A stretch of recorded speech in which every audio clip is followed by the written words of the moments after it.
The chair recognizes the gentleman from Kentucky, Mr. Massie, for 5 minutes. Thank you, Madam Speaker. I rise today to urge my colleagues to end the war in Iraq. That's right, it's still going on. The 2002 AUMF that authorized military force in the Iraq war is still active. But today we'll be voting on it, and it's long past due for us to vote on it. The original text of the 2002 AUMF was disturbingly broad and authorizes the United States military to enforce United Nations Security Council resolutions. We've wasted $750 million on the world's largest embassy in Iraq. When we get out of Iraq, it's time to put a for sale sign on that embassy. We may get only pennies on the dollar for that embassy, but that's better than sacrificing lives.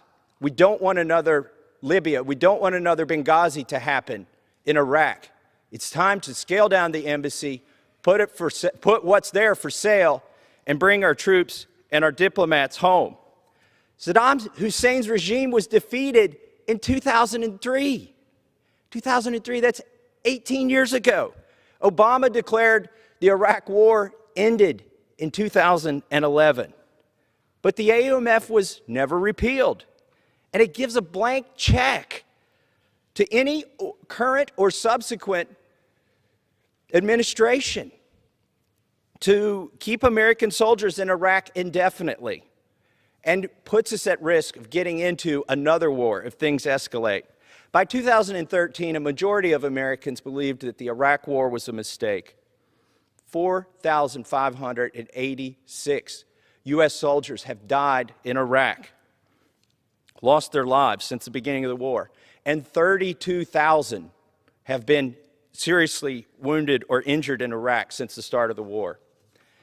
Although it's hard to know the estimated number of civilian casualties during this period of time in Iraq is somewhere between 800,000 and 1.3 million civilians. Think about that. 1 million civilians have died in this conflict. It's time for us to leave. We owe it to our soldiers. They signed up to protect our country. They didn't sign up to be the world's policemen.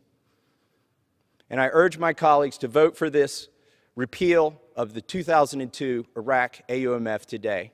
Thank you, and I yield back.